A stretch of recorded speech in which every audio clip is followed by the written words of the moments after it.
Kalian percaya nggak sama anekdot kalau ngerokok itu bisa memunculkan ide-ide brilian? Kalau kita lagi meeting, lagi ada kerjaan, deadline, terus juga mengatur strategi sambil ngerokok, itu kadang kita selalu menemukan jalan keluar untuk setiap persoalan.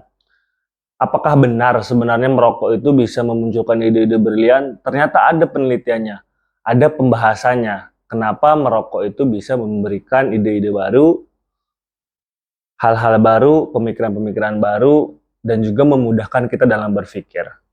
Yuk kita bahas.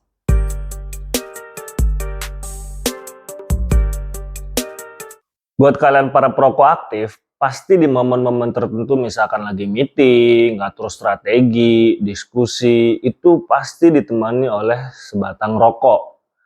Nggak tahu kenapa, ketika momen-momen tersebut itu sambil ngerokok, sambil berpikir tuh enak banget. Pemikiran kita bisa jernih, jalan keluar tuh tiba-tiba bermunculan. Ternyata salah satu kandungan di rokok itu bisa membuat pemikiran kita fokus, berimajinasi, dan juga memunculkan ide-ide baru, sehingga ketika kita ngerokok, pikiran kita itu akan terfokus kepada persoalan yang sedang kita bahas. Sebenarnya hal ini debatable ya. Pasti buat kalian perokok aktif, itu mikirnya adalah ya rokok bisa membantu berpikir gitu. Tapi buat kalian yang nggak ngerokok kan pasti berpikirnya adalah, nggak kok, buktinya gue nggak ngerokok, gue bisa aja tetap berpikir gitu. Nah, sebenarnya itu tuh sugesti atau bukan gitu. Karena ya ini akan ada dua perdebatan yang tidak ada ujungnya gitu. Sama-sama pihak tuh mempunyai klaim masing-masing. Coba kita bahas dari sisi ilmiah. Apakah benar sih ngerokok itu bisa memunculkan ide-ide yang brilian? Rokok itu kan mengandung nikotin.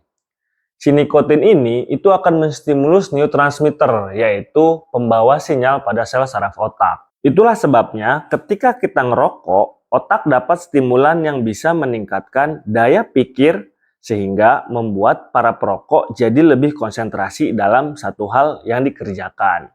Di sisi lain, ketika kita kerja, mikir sebuah strategi, butuh ide-ide, itu kadang kita butuh sebuah imajinasi. Imajinasi ini yang akan menghasilkan sebuah ide-ide atau step-step yang akan kita lakukan. Ternyata nikotin juga itu memiliki dampak memberikan imajinasi. Sehingga dengan kita berpikir, berimajinasi, itu akan menemukan ide-ide baru. Si nikotin ini akan membantu kita dalam melakukan imajinasi, mempermudah otak kita berpikir. Makanya kadang tuh kita kalau lagi ngeliat orang yang lagi ngerokok, mungkin di waktu senggangnya, dia sambil ngelamun, sambil berpikir, mungkin secara alam bawah sadar, dia tuh sedang berimajinasi, memikirkan kehidupannya, memikirkan beban masalahnya, kita tidak ada yang tahu. Nah, itulah manfaat dari si nikotin tersebut, memberikan imajinasi dan juga merangsang pemikiran agar kita bisa lebih fokus dalam melakukan sesuatu atau dalam berpikir sesuatu. Cuma sekali lagi, yang namanya barang, kalau ada sebuah kelebihan, pasti akan ada kekurangannya. Kalian searching aja lah, gampang banget manfaat dari ngerokok atau sisi negatif dari ngerokok itu apa gitu. Kalian searching aja, gampang. Gua kira setiap orang pasti tahu lah manfaat dari rokok apa, atau sisi negatifnya dari rokok itu apa. Banyak banget, kalian tinggal pilih. Kembali lagi, hal ini dikembalikan kepada individu masing-masing. Bagaimana kalian menyikapi hal tersebut?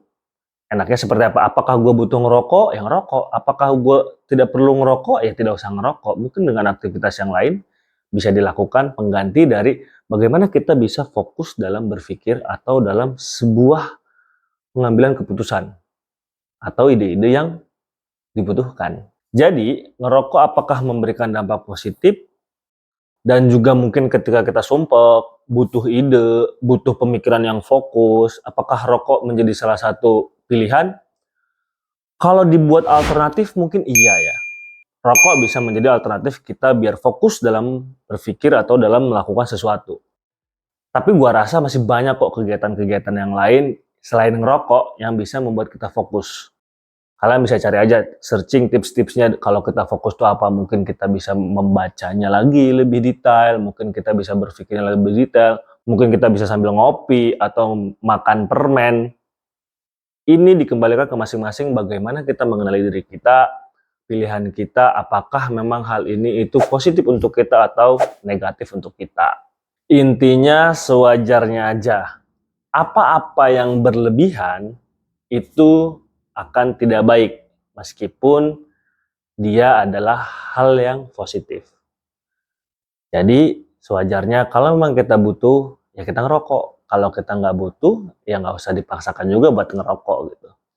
Dikembalikan kepada masing-masing, kalian yang lebih mengenal diri kalian, kalian yang tahu apa yang kalian butuhkan. Sampai ketemu di tongkrongan selanjutnya. Sampai jumpa.